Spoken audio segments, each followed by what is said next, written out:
बाबा बातचीत कर रहे हैं मधुबन निवासी भाइयों से। आज किस लिए निमंत्रण दिया है? मिलने के लिए ही बुलाया है या और कुछ लक्ष्य है? आप सभी इस संगठन में किस निमंत्रण पर आए हो? मधुबन निवासी गोपों का किस लक्ष्य से यह समागम हुआ है? समागम कितना लक्ष्य शब्द है ना, भक्ति का जैसे समागम। बाप दादा तो इसलिए आए हैं कि आप सभी बच्चों का परिवर्तन समारोह है, तो परिवर्तन समारोह पर आए हुए हैं। भट्ठी में किस लिए बैठे थे? परिवर्तन के लिए। जब भट्ठी करते हैं, जब कोई चीज आग में डाली जाती है, ऐसा हो ही नहीं सकता कि ना बदले वो। तो आज परिवर्तन समारोह में मिल रहे हैं। परिवर्तन की उत्कंठा सभी में बहुत अच्छी है, उत्साह भी है, हिम्मत भी है। आज की भट्ठी के चार्ट से ये देखने में आ रहा है कि भाई हर एक में उमंग भी है, उत्साह भी है, उत्कंठा भी है परिवर्तन की। तो बाबा ने भट्ठी का जो चार्ट देखा, उससे बाबा को ये समझ में आया, इन गोपों के परिवर्तन के उत्साह से आपको क्या क्या देखने में आता? बाबा कुमार का दादी से पूछ रहे हैं, दादी प्रकाशमणि से बाबा पूछ रहे हैं। आओ भैया। उत्कंठा वर्ड सुबह वाली मुरली में भी आया दीदी। हाँ, सुबह वाली। हाँ, मैं वही याद कर रही। खुला रखना, खुला रखना। तो क्या कहा कि खुला।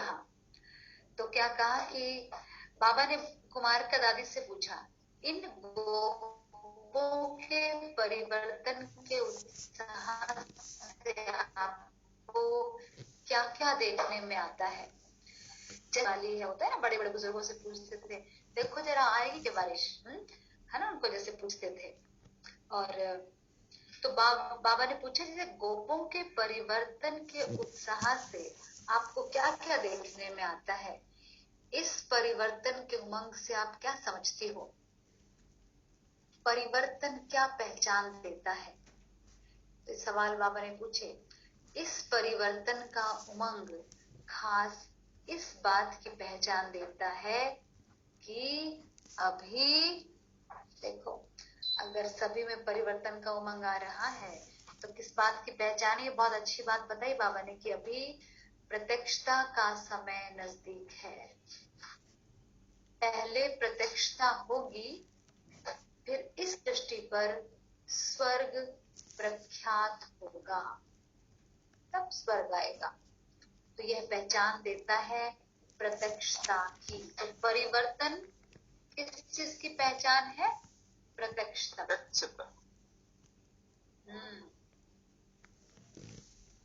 वर्तमान समय देखा जाता है कि हर एक वक्त अपनी अपनी प्रत्यक्षता प्रत्यक्ष रूप से ला रहे हैं। प्रत्यक्षता प्रत्यक्ष रूप से दिख रही है सबके सामने। पहले गुप्त था, जैसे सूर्य की रोशनी में सितारे छिपे हुए होते हैं। जब सूर्य दूसरे किनारे चला जाता है तो सितारों की चमक प्रत्यक्ष होती है। ऐसे होता है ना, सूर्य है लेकिन चार तारे तो दिख नहीं रहे होते। जैसे सूर्य गया, चांद सॉरी तारे दिखने लग गए। तो अब बाबा ने क्या कहा? तो अब ज्ञान सूर्य व्यक्त किनारा छोड़ अव्यक्त वतन में खड़े हैं। ब्रह्मा बाबा बाप दादा जैसे नहीं है, तो क्या हुआ? अब व्यक्त देश में सितारों की प्रत्यक्षता देखने में आती है। अब हम सितारे प्रत्यक्ष हो रहे हैं। शिव बाबा तो नहीं है, मतलब सॉरी ब्रह्मा बाबा नहीं है, उस तरह से ज्ञान सूर्य उस तरह से प्रत्यक्ष नहीं है, तो इसलिए वो थोड़े अव्यक्त वतन में चले गए। आप सितारे व्यक्त देश में प्रत्यक्ष हो रहे हैं। पहले से अभी एक दो को ज्यादा पहचानते हो ना, एक दूसरे को ज्यादा जानते हैं। जैसे कहते हैं ना, एक एक स्टार में दुनिया है, लेकिन यह पता नहीं है कि एक एक स्टार की कौन सी दुनिया है। इस आकाश के सितारों में कोई दुनिया नहीं है, लेकिन यह धरनी के चैतन्य सितारों में एक एक दुनिया है, हर एक के अंदर। अपनी दुनिया का साक्षात्कार होता जाता है? बाबा पूछ रहे हैं। दुनिया मतलब अपने अंदर की जो प्रजा है, सॉरी आगे बाबा यूज कर रहे हैं वर्ड, इसलिए मैंने पढ़ लिया मैं, कि अपने अंदर का जो संसार है, अपने अंदर की दुनिया ना हर एक की, वो बात है कि अपनी दुनिया का साक्षात्कार होता जाता है। थोड़े समय में ही देखेंगे जो संगम का संपूर्ण रूप आप सभी का है, सब देखेंगे। मालूम है संगम का संपूर्ण रूप कौन सा है? शक्तियों और पांडवों के रूप में, ये है आपका स्वरूप। तो ये संगम का जो संपूर्ण स्वरूप है वह प्रत्यक्ष आप सभी को अपने में महसूस होगा। ये लाइन जो है बहुत इंपॉर्टेंट है। संगम का संपूर्ण स्वरूप कौन हो आप, किसके हो आप, कोई डाउट नहीं, एकदम फुल कंप्लीट स्थिति सदा। तो वो जो स्वरूप है संपूर्ण, वह प्रत्यक्ष आप सभी को अपने में महसूस होगा। मालूम पड़ेगा हमारे कौन से भक्त हैं, कौन सी प्रजा है। जो प्रजा होगी वह तो नजदीक आएंगे, जो भक्त होंगे वह आखिरी पिछाड़ी में चरणों पर झुकेंगे। तो हर एक सितारे के अंदर जो राजधानी अथवा दुनिया बनी हुई है वह प्रत्यक्ष रूप लेगी। मतलब हर एक अपने आप को प्रत्यक्ष करेगा। असल में अपने आप को मतलब आपके अंदर की जो दुनिया है, हाँ, जब वह प्रत्यक्षता होगी, जब आप प्रत्यक्ष हो जाएंगे, तब सभी अहो प्रभु का नारा लगाएंगे। अब वह समय नजदीक आ रहा है, इसलिए अब जल्दी परिवर्तन को लाना है। तो ये जो पूरा पैराग्राफ था बाबा इसमें बता रहे हैं, जब आपका परिवर्तन तीव्र होगा तो ही प्रत्यक्षता होगी। और वो परिवर्तन क्या है? संगम का जो संपूर्ण स्वरूप है वो बस अभी लाना है और वो प्रत्यक्ष हो जाएगा। तो आप रचयिता हो ना, जैसा रचयिता होगा वैसी रचना होगी। रचयिता को अपनी रचना का ध्यान रखना है। इस समय पर बाप दादा को भी हर्ष हो रहा है। स्नेह और साहस, यह दो चीज देख करके हर्षित हो रहे हैं। हर एक में स्नेह और साहस है। उसका सिर्फ बीज नहीं, लेकिन बीज का कुछ प्रत्यक्ष फल भी देखने में आता है। तो मतलब सिर्फ डोरमेंट स्टेट में नहीं है आपका स्नेह और साहस, लेकिन दिख रहा है वो, वह प्रत्यक्ष फल देखकर हर्षित होते हैं। लेकिन जब फल निकलता है तो उसकी बहुत संभाल करनी पड़ती है ना। नहीं तो देखो अभी डेट्स लगा रहे हैं कुवैत में, कितना उसको बचा बचा के ये बांधो, ये करो, वो करो, फल लग गया, कितनी संभाल करनी पड़ती है।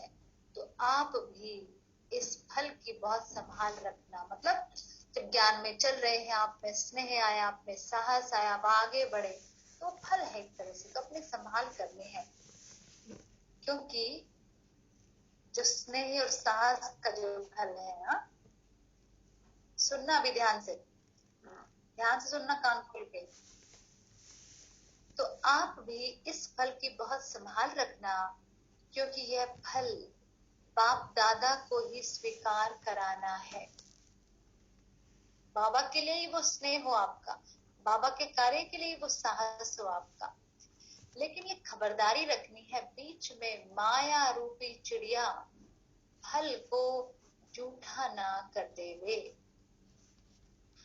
फल जब पक जाता है तो फिर पक्षी उसको खाने की बहुत कोशिश करते हैं, और यह माया भी इस फल को खाने के लिए कोशिश करेगी।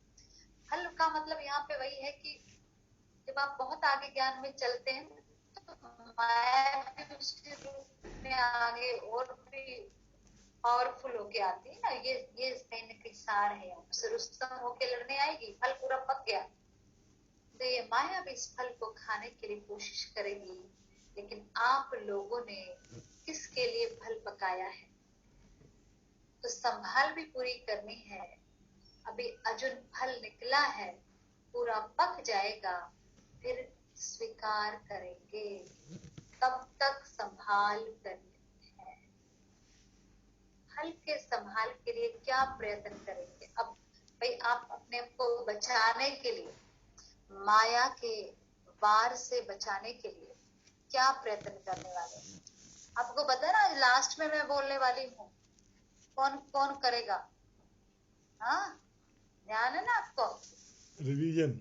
सबको ध्यान। अभी हर बार मैं ऐसे क्या करूंगी, असल में ये तरीका मैंने, पता नहीं बाबा ने मुझे आज ही टच करवाया, कल हर एक को पूरा ध्यान रखना, किसी को भी बोलूंगी ठीक है? नहीं तो बाकी तो चलो भैया छोड़ो, हमें थोड़ी टेंशन लेनी, इनको टेंशन है, हमें सबको टेंशन, टेंशन ही अटेंशन, सॉरी ठीक है। हाँ, तो ये माया भी इस सॉरी था, तो बाबा ने कहा क्या प्रयत्न करेंगे उसको संभालने के लिए, उसका क्या साधन है आपके पास? क्या साधन है आपके पास? अभी एक मिनट, श्रीमत को मैंने देखा था, श्रीमत दिख नहीं रहा, दिखा था पर नहीं दिख रहा, स्टार्टिंग में था। हाँ था, ओके का क्या साधन है आपके पास? जरा भी फल अगर झूठा हो गया फिर स्वीकार थोड़े ही होगा। क्या करते भक्ति में? कोई फूल भी चढ़ाते हैं ना, कहेंगे सूंघना नहीं, ऐसा करते ना भगवान को जब चढ़ाते हैं तो सूंघना नहीं, इसको तो इतनी बड़ी धारणा की बात है। हाँ, नहीं तुमने सूंघ लिया मतलब तुमने फिर क्या किया, झूठा कर दिया है, तो ये बात है। अब बाबा भी कह रहे हैं वो फल अगर झूठा हो गया, माया के टच में आ गया, स्वीकार नहीं होगा। ठीक है? अब उम्मीद तो बहुत अच्छी है, सभी के मस्तक पर आत्मा का सितारा तो देखने में आता ही है, लेकिन उसके साथ साथ आपके मस्तक पर क्या चमक रहा है? उम्मीदों का सितारा चमकता हुआ बाप दादा देख रहे हैं। सिर्फ इस सितारे के आगे बादल को आने नहीं देना, नहीं तो सितारा छिप जाएगा। यह जो उम्मीद का सितारा चमकता हुआ देखने में आ रहा है, उसकी परवरिश करते रहना।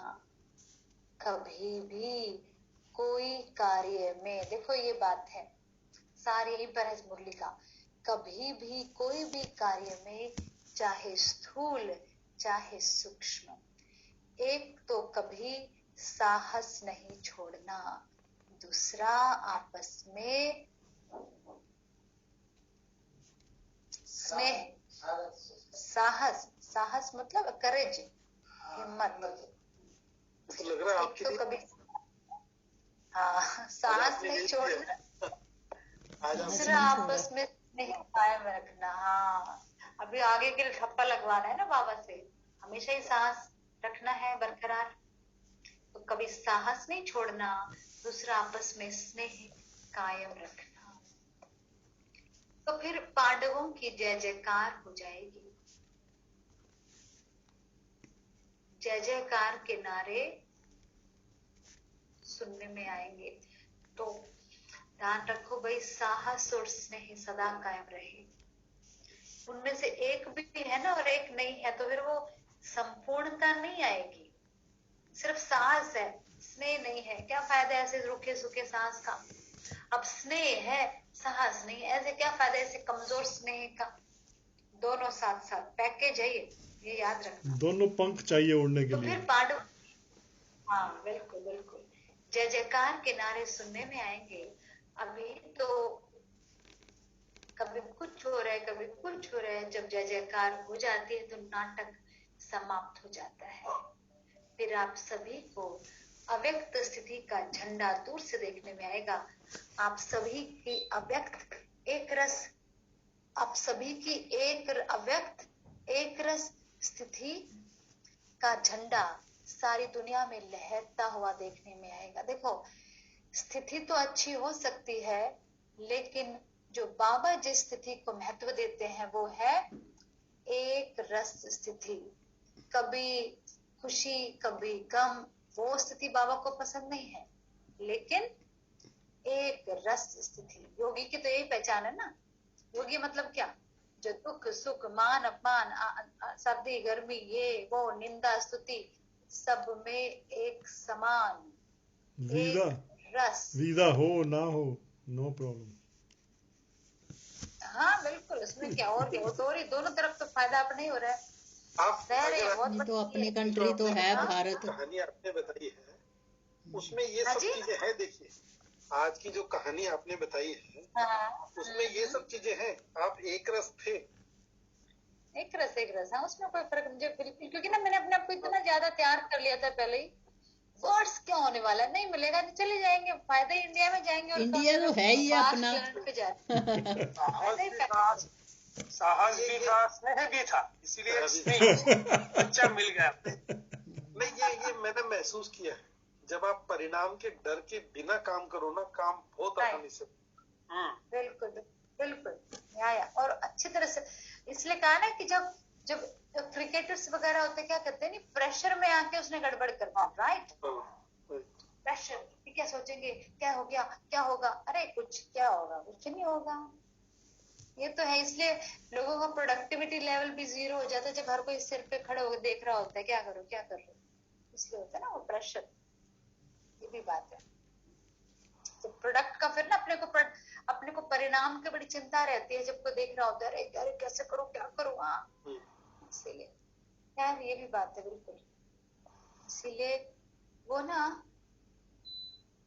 कहीं जो एक अच्छा बनने की बात है ना, कि अच्छा मतलब सचमुच में गुणों से भरपूर हम रहना सदा, वो एक एफर्ट है, आसानी की चीज नहीं है वो, इतनी आसानी से आने वाली चीज नहीं है। हर बार आपको ध्यान रखना पड़ता है कि जो भी आपके आसपास है उनको उमंग उत्साह कम ना होने पाए। कहीं ना कहीं आपको गुणों को ही देखना है, कहीं ना कहीं आपको अपनी ऊंची स्थिति रखेंगे तभी उनकी ऊंची स्थिति रह पाएगी।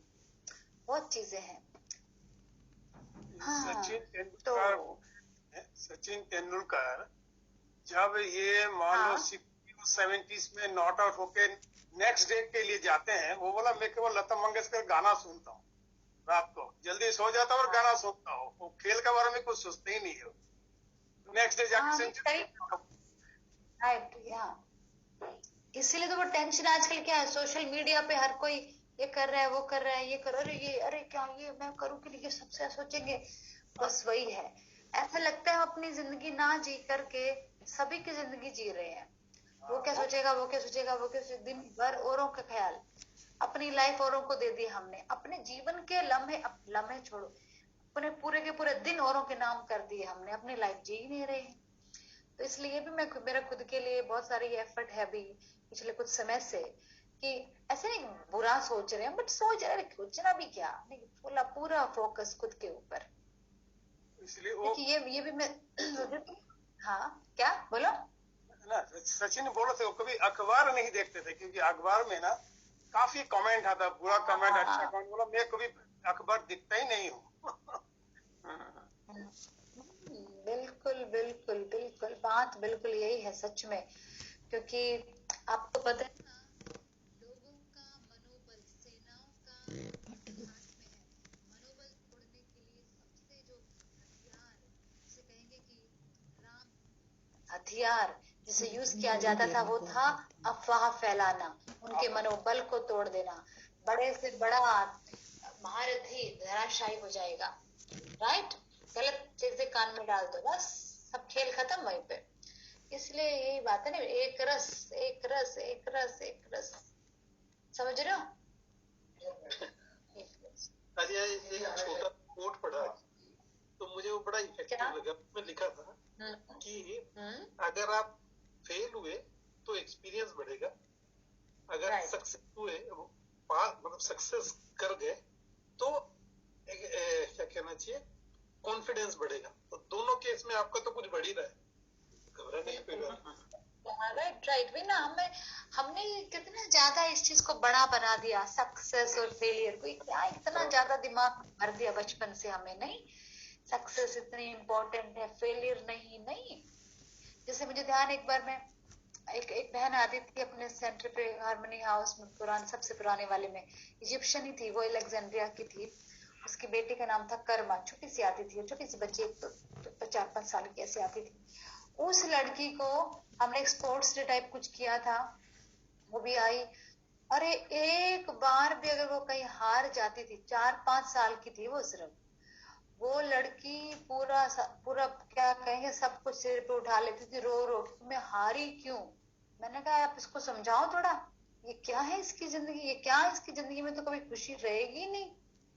अगर कोई दौड़ रहे हैं थोड़े पीछे रह गया, अरे अभी तो पैदा हुई है तो जरा कोई बात नहीं कोई बात नहीं नहीं, क्योंकि इतनी बड़ी चीजें बना दी ना दिमाग में कि हारना नहीं है, ये क्या होता है? Failure is the pillar of process success. है ना वो, बिल्कुल। इसलिए मैं तो इस चीज में विश्वास करती हूँ भाई जरूर हमेशा ही कि आप फेल तब होते हो जब आप ट्राई करना छोड़ देते हो। हाँ। इसके अलावा कोई फेलियर नहीं है लाइफ, बस करते रहो ना, सही वो फेलियर है ट्राई ना करना, बाकी थोड़ी। सही पकड़ना, बिल्कुल सही। चलो, तो अब बाबा कहते हैं कि एक रस स्थिति, आज जो ये परिवर्तन की प्रतिज्ञा का कंगन बांधा है, या अविनाशी रखना, मतलब कोई ना कोई धागा बांधा या कुछ, या फिर अपने आप से प्रतिज्ञा की होगी सभी ने, धागा तो क्या बांधा होगा, लेकिन एक जो प्रतिज्ञा की कंगन बांधा, तो बाबा कहते उस कंगन को उतारना नहीं। कोई भी कंगन बांधते हैं तो जब तक वे कार्य सफल नहीं उतारते नहीं है, उतार नहीं सकते हैं, तो ये कंगन कभी उतारना नहीं। आगे चलकर बहुत अच्छी सीनरियां आएंगी, मतलब परिस्थितियां आएंगी, लेकिन वह सीनरियां आपका परिवर्तन ही नजदीक लाएगा। मतलब आप परिवर्तन होंगे तो और भी सिचुएशन और भी करीब आएंगे, आपके आसपास बढ़ेगी सिचुएशन आएगी। अपनी वैल्यू का भी पता पड़ेगा। जब अपनी वैल्यू का पता पड़ेगा तब वह नशा चढ़ेगा। अपनी वैल्यू का पता पड़ना चाहिए ना कि कौन हो आप। अभी कभी क्या वैल्यू रखते हो, कभी क्या वैल्यू रखते हो। भाव में हेर फेर होते हैं। जैसे कोई चीज निकलती है तो पहले भाव थोड़ा नीचे ऊपर होता है, फिर फाइनल हो जाता है, ठीक है। अभी वैल्यू का, अपनी वैल्यू का भी फाइनल मालूम पड़ा नहीं है तुमको अभी। कभी समझते हो बहुत वैल्यू, कभी कम समझते हो, लेकिन यथार्थ हर एक की वैल्यू क्या है वह अभी जल्दी मालूम पड़ेगा। मतलब आप कौन हो, क्यों भूल रहे हो बार बार में। अब भूलते ही परिस्थिति में ऊपर नीचे डगमग होने लग जाते हैं। तो बाबा कहते यही प्रॉब्लम है, अपनी वैल्यू का ही नहीं पता हमें। देखो ये सार है बस आज के मूल्य में, ये सार, हम कौन है, परिवर्तन लाना है, में साहस साथ साथ हो, ठीक है। कि बाबा ने कहा ना, जब पहले वैल्यू कभी कम कभी ज्यादा, कभी कभी कभी कभी सक्सेस मिल गई आपकी भाषा में, आप हमारी परिभाषा के अनुसार सक्सेस हो गई, अरे वाह हम तो कुछ चीज है, नहीं हुई तो अरे हम तो कुछ नहीं है, ये क्या होता है। नहीं, यह मधुबन जहां आप बैठे हुए सारी सृष्टि के बीच में क्या है, क्या है ये, मतलब बाबा ने क्या है ये मधुबन है क्या। मधुबन है बाप दादा का सारी दुनिया के बीच में बड़े प्यार से बनाया हुआ शोकेस। जैसे शोकेस में बहुत अच्छी चीजें रखते हैं ना, तो सभी चीजों से ऊंची चीज शोकेस में रखते हैं, राइट। सबसे अच्छी वाली रखते हैं ना वहां पे। तो जैसे कि मैं भी यहाँ पे सामान कुछ ऐसे दिन भर में हम कुछ बॉक्सेस वगैरह खोलते हैं और देखते हैं, और जो चीजें खराब होने की है, ठीक है, उनको जैसे सेटिंग करती हूँ मैं। तो एक में मुझे मिला एक बहुत अच्छा, एक क्या बोलते हैं उसका नाम, एक एंजल को उन्होंने पैक कर रखा था, और वो एंजल बिल्कुल ऐसे उसके पंख से मुड़ रहे थे। मैंने कहा निकालो इसको बाहर, भाई तो बहुत अच्छा। मैंने निकाल के अपने शोकेस में रख दिया, दिखेगा नहीं भी आपको, मैंने लगा रखा। तो यहाँ पे मैंने उसको रखा, एंजल को निकाल के। तो वही बात है, शोकेस में रखी जाती है, और इतनी चीजें थी, मैंने कहा नहीं ये वाला रखेंगे। तो मधुबन सारी दुनिया के लिए शोकेस है। उस शोकेस में आप अमूल्य रत्न रखे हुए हो। ये मालूम है कि हम मधुबन शोकेस के अमूल्य रत्न हैं। देखो ये लाइन एग्जैक्टली उतनी ही हम सब पे लागू होती है। जहां पर आप हो बाबा ने आपको शोपीस के रूप में शोकेस में रखा हुआ है। कहीं ना कहीं अपने को बाबा से ही कनेक्ट करते ना, बाबा बाबा करते हैं। हाँ, तो कहीं ना कहीं बाबा की प्रत्यक्षता के निमित्त है। तो आप शोपीस हो शोकेस के। शोकेस में रखी जो चीजें रखती हैं तो उसका ध्यान भी खास रखा जाता है। तो आप सभी भी शोकेस के मुख्य रतन हो। आपको देखकर सभी समझेंगे कि अंदर माल क्या है। समझ गए ना आप? किसी दुकान पे जाते तो बाहर शोपीस क्या क्या रखे, तो उनके हिसाब से पता चलता है ना अंदर क्या होता है, उसके हिसाब से अंदर जाते हैं। इसलिए बाहर बेस्ट से बेस्ट लगाएंगे। और क्या होता है, जो सारे शॉपर होते हैं वो कहते हैं कि भाई ये जो आपके डमी ने पहन रखे हैं ना, यही वाले कपड़े दिखाओ भी, में तो यही बोलते हैं ना। कई बार तो वो होता नहीं है तो वो कहते हैं ये उतार के दे दो ये वाला पीस। हाँ बिल्कुल, कहते यही दो भाई, चाहे जब आएगा तब हमें बुला लेना, हमें फोन नंबर रख लो हमारा। तो आपको देखकर सभी समझेंगे अंदर माल क्या है। देखो कितनी अच्छी बात है। हाँ, ऐसे तो नहीं हम शोपीस के ऐसे शोकेस के ऐसे शोपीस हो जिनको देख के लोग भागते हो दूर से, ऐसा मत बनना। अगर हर एक बात याद रखेंगे तो शोकेस से शो करेंगे। कौन सी चीज याद रखनी है? जो कर्म हम करेंगे हमको देखकर और करेंगे। ये है खास बात। हर एक को समझना चाहिए, मैं अकेला नहीं हूं, मेरे आगे पीछे सारी राजधानी है, मेरी प्रजा मेरे भक्त मुझे देख रहे हैं, हम अकेले नहीं हैं। लो सब कुछ आ गया इसमें। अकेला जो काम किया जाता है उसका इतना विचार नहीं रहता है। अभी अपने को ये लाइन याद रखो सदा के लिए, अभी अपने को अपनी प्रजा और भक्तों के बीच में समझना है। नॉट ओनली प्रजा के बीच में, और आप द्वापर के बाद जो आपके भक्त होंगे वो भी आपको देख रहे हैं। अकेले नहीं है, शोकेस में है, सभी आपको फॉलो करेंगे। जो भी सेकंड कदम चलता है वह तुम्हारा संस्कार आपको जो भक्त और प्रजा है उनमें भरता जाएगा। जैसे माँ के पेट में गर्भ होता है तो कितनी संभाल करते हैं, माँ जो करेगी जो खाएगी वे संस्कार बच्चे में भरेंगे। तो आप सभी को भी इतना ध्यान रखना है, जो कर्म हम करेंगे हमको देख हमारी प्रजा और हमारे द्वापर से कलयुग तक के भक्त भी ऐसे करेंगे। समझ में आ रहा है जी? हाँ जी। कितना बाबा ने बताया कि गर्भ में जब बच्चा होता है कितना ध्यान रखते हैं, नहीं ठंडा नहीं खाओ, नहीं करो, बच्चे को फर्क पड़ेगा, पता नहीं कितनी बातें, हर चीज असर करती है। तो बाबा ने कहा आपका भी हर कर्म हर संकल्प आपकी प्रजा तक पहुंच रहे हैं। मंदिर भी ऐसा बनेगा, मूर्ति भी ऐसी बनेगी, मंदिर को स्थान भी ऐसा मिलेगा। इसलिए हमेशा लक्ष्य रखो, हम अभी अकेले नहीं हैं, हम मास्टर रचयिता के साथ रचना भी है। माँ बाप जब अकेले होते हैं तो जो भी करें, लेकिन अपनी रचना के सामने होते हैं तो कितना ध्यान देते हैं। बोलते ना अगर वैसे तो लड़ते रहेंगे, लेकिन माँ बाप बच्चे के सामने नहीं लड़ेंगे। नहीं भाई बच्चों के सामने मत। चाहे आर्ग्यूमेंट भी करेंगे चाहे कुछ भी करेंगे, लेकिन बच्चों के सामने एकदम शांत। अकेले में जो भी करे बच्चों के सामने नहीं भाई। तो आप भी रचयिता हो, जो रचयिता करेंगे वही आपको रचना करेगी। इसलिए कहते हैं दुनिया में भी बच्चों को बताओ मत, दिखाओ। ठीक है, दिखाओ करके तो फॉलो करेंगे।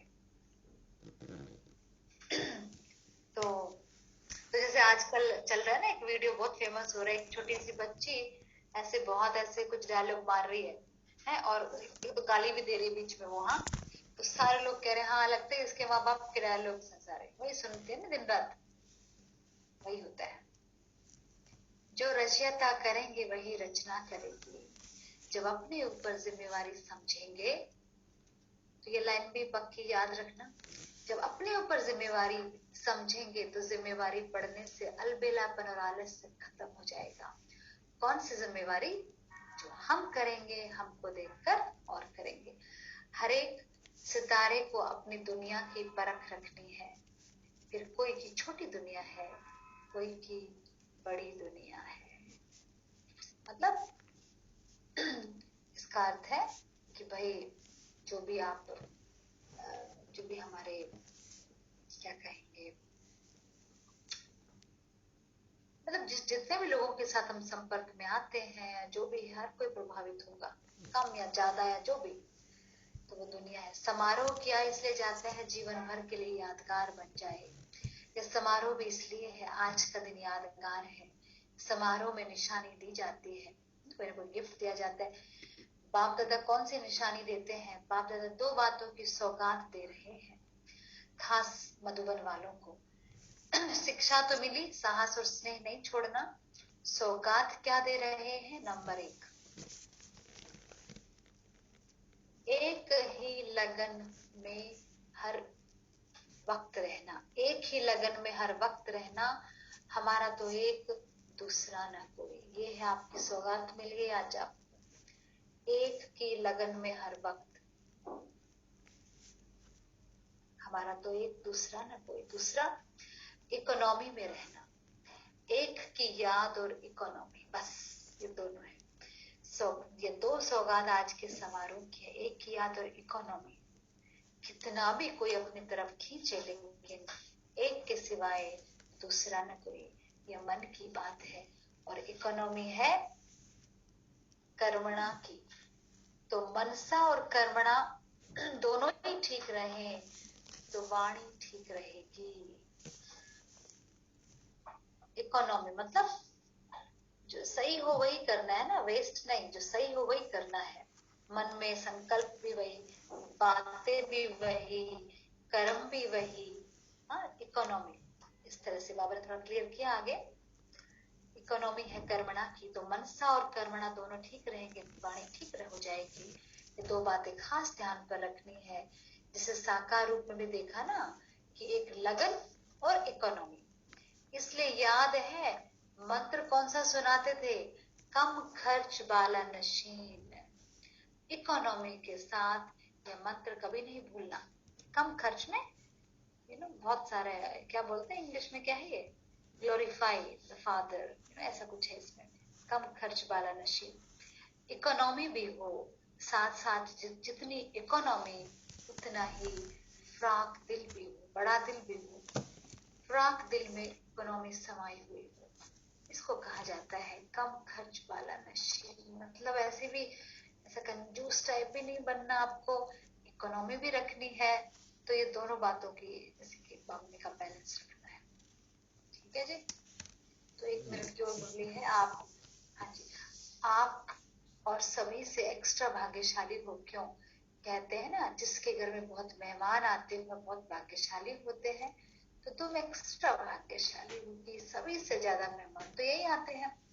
लेकिन मेहमान नवाजी भी करनी पड़ती है। मेहमान नवाजी ऐसी करनी है जो अपने घर से पूरा ही, देखो कैसी करनी पता आपको?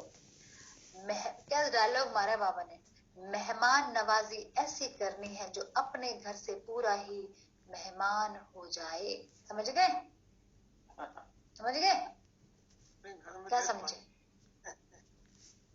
हाँ, अपने घर में जैसे उसको लग रहा है ये मेहमान जैसे लग रहा है, वो यहीं पे अच्छा लग रहा था। देखो बाबा ने भी क्या, मेहमान नवाजी ऐसी करनी है जो अपने घर से पूरा ही मेहमान हो जाए। समझ रहे हो? जिसको अपना यही घर लगने लगे, मधुबनी घर लगने लगे, अपना घर। मधुबन में तो मिलती है चाय, मतलब सुबह सुबह 3 बजे चाय मिल जाती है गर्मा गर्म। थोड़ी घर पे थोड़ी मिलती है, घर पे थोड़ी मिलती है। ये तो बात है ही। घर में ही मेहमान, घर में ही है। डरी होती है ना मेहमान को बहुत ही। 1 मिनट रुकना भाई, मुझे जरा मूर्ति भाई का सॉल्व करने प्रॉब्लम। हाँ भैया क्या कह रहे हो? पापा ने कहा मधुबन में जब कोई आता है उसकी ऐसी सेवा करो कि उसको अपने घर में जाके लगे कि अपने घर में उसको लगेगा मेहमान है, मतलब मधुबनी घर था, अपने घर में मेहमान लगे। देखो मैं आपको एक इंटरेस्टिंग चीज सुनाती हूँ, ये पढ़ के उसके बाद सुनाती हूँ। हाँ, फिर कहा मेहमान नवाजी ऐसी करो कि आपकी मेहमान नवाजी उनको सदा के लिए मेहमान बना दे। बाप दादा साकार में यह करके दिखाते थे। एक दिन की मेहमान नवाजी में पूरे जीवन के मेहमान बनाना, मतलब हमेशा फिर वो आते रहेंगे। ओके, ये भी है इसका अर्थ। बहुत कई तरह के अलंकारों का भयानक प्रयोग है यहाँ पे। हाँ, कि आपकी मेहमान नवाजी उनको सदा के लिए मेहमान बना दे, आते रहे। बाप दादा साकार में करके दिखाते थे, पूरा मेहमान बन जाते थे पूरे जीवन के लिए। ऐसे मेहमान नवाजी, इसको कहा जाता है सन शोज फादर। अच्छा, इस क्लास के अंदर सभी से ज्यादा पुरुषार्थी कौन है? नंबर 1 कौन है? 1-2 से सभी अच्छे हैं, ये तो कमाल है। यही ग्रुप है जो सभी ने नंबर 1 नंबर उठाया है, क्योंकि कोई ने किसी बात में विशेष पुरुषार्थ किया, कोई ने किसी से, इसलिए सभी नंबर 1 है। इस ग्रुप ने ये नंबर 1 का ठप्पा अपने ऊपर लगा लिया है, तो ये नंबर 1 का ठप्पा नहीं भूलना। और क्या हो गया? रामायण लगे नहीं, महाभारत लगेगी कहीं पे। महाभारत लगेगी कहीं। ये नंबर 1 का ठप्पा नहीं भूलना। कौन सा? मुख्य 4 बातें नहीं भूलना। लास्ट लाइन सुन लो। शिक्षा, सावधानी, ठप्पा और 1-2 को आगे कर उन्नति को पाना। आगे बढ़ाते जाओ। शिक्षा, सावधानी, ठप्पा, 1-2 को आगे कर उन्नति को पाना। एक दूसरे की टांग खींच के आगे नहीं जाना, बाबा का फॉर्मूला अलग है। 1-2 को आगे कर उन्नति को पाना, ये 4 बातें कभी नहीं भूलनी। अच्छा, ये है आज की मुरली। अगली बार की मुरली भी, अगली बार की थोड़ी छोटी है, लेकिन आप कुछ बोलने वाले थे? डीप है। हाँ, मैं बोलने वाली थी कि नंबर 1 तो आज का कौन करके बताएगा भाई?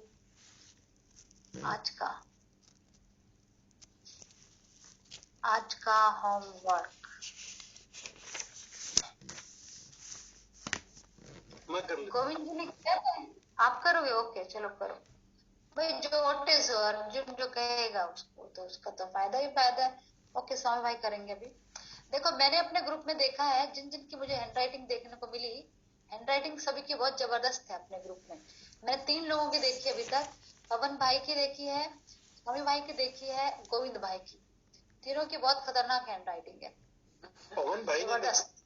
आज जो पवन भाई ने लिखा है उसको देख के एक अजीब फीलिंग मुझे आ रही है। जैसे हैंडराइटिंग अच्छी है, लेकिन उसको लिखने में पवन भाई ने आनंद भी लिया है। आनंद लिया आनंद लिया, आनंद ले लेके, बिल्कुल मजे ले लेके लिखा है। मजे ले लेके, राइट। सबसे बढ़िया हैंड राइटिंग तो मूर्ति भाई की है जी। जलेबी बना मूर्ति रहा भाई है। को दिखा दिया अपनी, दिखा पे उनको मालूम भैया, कहते इनको कैसे मालूम कि इनको मेरी हैंड राइटिंग अच्छी है। एक मिनट सुनो, रुको, मुझे अपना ये बंद करने दो, फिर आपको पता चलेगा। ये लो दिख रहा है? हाँ, बहुत बहुत बढ़िया। इंग्लिश में लिखते हैं। तमिल में है, यही तो बात है। कौन सी भाषा में लिख रहा है वो समझ के क्या आ रहा है। ये लो, बड़ी अच्छी राइटिंग है, बहुत बढ़िया हैंड राइटिंग। ओहो, महाभारत चल रही, बोलो किसकी जय? चल रही महाभारत। कुमार जी के थोड़ी चल रही। ये अच्छा, कुमार जी के घर पे चल रही है या कहाँ चल रही है? ऐसे ही लग रहा। हाँ, कुमार जी क्या चल रहा है? हाँ जी, इधर ही। कोई बात नहीं, चल रही है। बच्चे लोग अपनी महाभारत लगा के बैठते हैं। लगा गाने दो बच्चों को, लगाने दो। ये शाम की क्लास की सफलता थोड़ी पीक पे जा रही है। देखिए आज की स्ट्रेंथ 16 से स्टार्ट हुई। हाँ, नहीं सर, शाम के वक्त सबके पास टाइम भी होता है और थोड़ा रिलैक्स्ड होते हैं सभी। सही बात। आ जाते। अच्छी बात, बहुत अच्छी बात। हमने तो अभी ब्रेकफास्ट भी नहीं किया, वॉक करके आए तो सुबह सीधे टाइम हो गया बैठ गए। अच्छा अच्छा अच्छा। तो आपका तो पहले आपने तो गरम गरम हलवा खा लिया अभी। और ब्रेकफास्ट हो गया। हम तो सुबह 8 से लेके अभी 8 बजे तक घर आए हैं। अभी आते ही सीधी क्लास, अभी खाना मिलेगा डिनर। उनको ब्रेकफास्ट नहीं मिला, हमको डिनर नहीं। अभी डिनर, उनको ब्रेकफास्ट नहीं मिला, हमें डिनर नहीं मिला अभी तक। पर जो मजा, पर पेट भर गया, पेट भर गया, लेकिन पेट भर गया क्लास से ही। चलो मेरी छुट्टी, फिर किचन में मैं नहीं जाऊंगी। सुमन जी पैक आज कुछ नहीं देना, बहुत हो गया, इनका पेट भर गया। कुछ नहीं। साक्षी है आज।